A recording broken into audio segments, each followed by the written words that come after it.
All these screenshots I am showing you are from the LFG Grandmasters, and I was just using the in-game LFG system. I ran into some really nice people, they knew who I was, and we had some nice conversations in the text chat. So thank you all for that, it was really refreshing to see. The fastest clear we had was around 14 minutes, and I think the longest was around 22 minutes, so overall not that bad. I probably did about 10 LFGs for the Grandmaster while running this build, and I have to say it made my life in there so much easier and helped my teammates tremendously. The reason why is because you're bringing so much team support, and that comes in the form of overall damage reduction and also overall healing to your entire fire team. But what makes it so good is you're not sacrificing anything by doing this. You're still keeping your own raw power to just mow through enemies, and that includes multiple champions at once that just disappear in seconds. And to top it off, we get our super back up in as quickly as 20 to 30 seconds sometimes, which just allows you to pop it left and right on champions or the final boss over and over again. Your roaming super on Strand, which is Blade Fury, is a big part of why this build feels so good. It stuns unstoppable champions with the suspend debuff,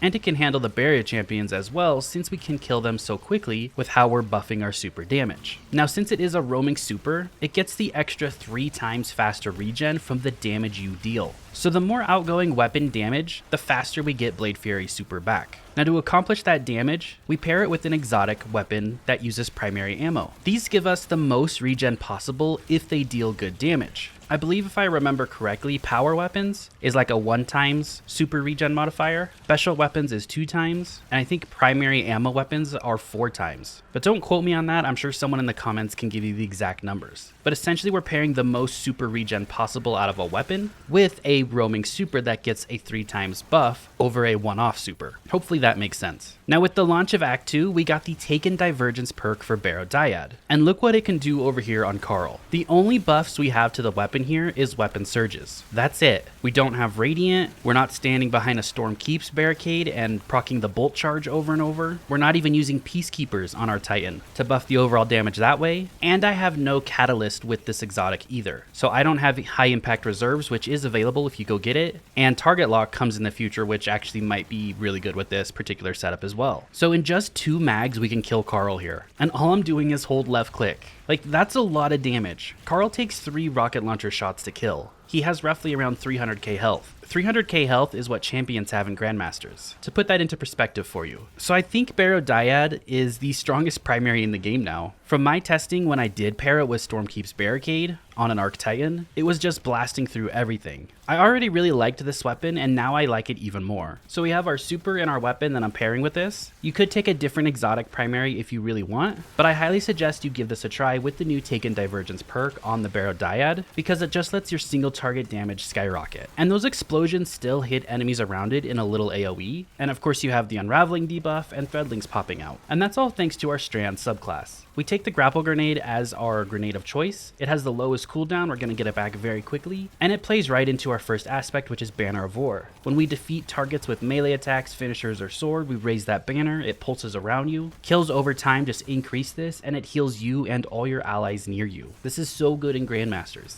And then we pair that with the second aspect, Into the Fray. Destroying a Tangle or casting your super grants Woven Mail to you and all nearby allies. And when you have Woven Mail, your melee regenerates more quickly. Again, you're providing that Woven Mail for that 45% damage reduction to your entire team. And you pair that with Banner of War, where you're healing your entire team, and you've already given yourself and everybody else great survivability in difficult content. Now speaking of that extra Threadling damage, we're going to take Thread of Rebirth as our first fragment. Strand Weapon Final Blows have a chance to create a Threadling. Now with red bar enemies, that's 3 kills and you're guaranteed to spawn a Threadling. If it's against elites, 2 kills will spawn a Threadling, and any mini boss or boss will guarantee 3 Threadlings popping out when you kill them. So if Barrow Dyad kills a champion, like a barrier champion, it will guarantee 3 Threadlings to pop out and go chase after things and deal damage. We pair that with Thread of Evolution as the second fragment. Threadlings travel further and deal additional damage. It's an extra 33% damage in PvE, and it makes Threadlings actually feel really good. And since you can kill a barrier champion with Barrow Dyad in basically 2 mags, you're just popping out a ton of Threadlings left and right. We'll take Thread of Generation as your third fragment. Dealing damage generates grenade energy. This just plays right back into that grapple, which plays into Banner of War and how we want to keep that healing aspect up. For the last fragment, it's up to you what you want to take. I like to take Threat of Warding. Picking up an Orb of Power grants you Woven Mail. This is for whatever reason there's not a Tangle nearby and you can't proc into the fray with a Tangle. If you do defeat something with a melee, or if you just get 2 kills with your Strand weapon and spawn an Orb of Power, you pick that up and there is Threat of Warding granted to you, which gives you Woven Mail. Now we're going to pair that entire subclass and our super with the Synthoceps exotic. These have been a staple on Titan for so long, and there's a couple different routes you could go with the exotics if you so choose. You could use Peacekeepers with this build, which helps just the overall damage of Barrow Dyad. You could use Precious Scars with this build. Because you're getting kills with that Barrow Dyad, which is a Strand weapon, you would grant Restoration to yourself and your entire fire team. That would be on top of Woven Mail and the healing from Banner of War. But in these LFG Grandmasters that I was doing, I found that if I could just kill things quicker while providing that Woven Mail and healing from the subclass, it benefited my team more. So Synthoceps fit perfectly because they buff the grapple that we're using. They buff our normal Strand Frenzy Blade melee, which you have 3 charges of. It actually does really good damage when you have the buff from Synthoceps, right? And they sever targets on hit, which just cuts their outgoing damage. But Synthoceps also will buff your Blade Fury super. This allows you to suspend a unstoppable champion or a barrier and basically kill them in 3 swings of your super when Biotic Enhancements is procced. So Synthoceps just fit the best into the overall build. For the artifact mods, the only 2 I would really suggest here is Unraveling Orbs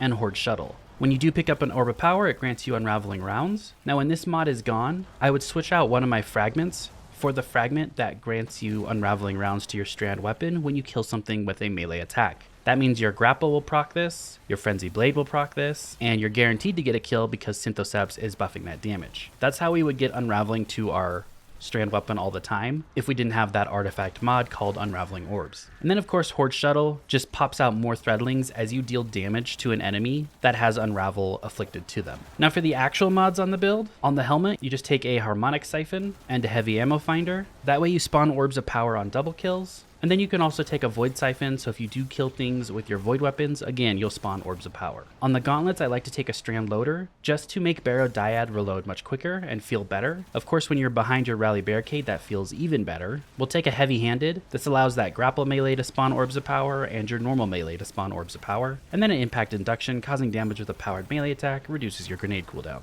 just to feed the loop a little bit better. On your chest piece, this is all damage resistance, so just match whatever activity you're doing. On the boots, I like to take 2 Strand weapon surges. This gives a 17% damage buff to our Barrow Dyad, and 1 recuperation mod. Replenish health each time you pick up an Orb of Power. This just helps keep your health topped off in combination with Banner of War. On the class item, you want to take a Time Dilation and a Reaper. So when you pop that barricade, you'll spawn an Orb of Power on your next weapon kill, and Time Dilation makes those weapon surges last 15 seconds. I actually stacked 2 of these and bumped it up to 18 seconds. That way I had close to a minute worth of time. So in the boss room, if there wasn't an Orb of Power around, I still had that weapon damage buff up all the time. So if you're still farming the Grandmaster this Saturday or Sunday or even Monday, make sure to give this build a try.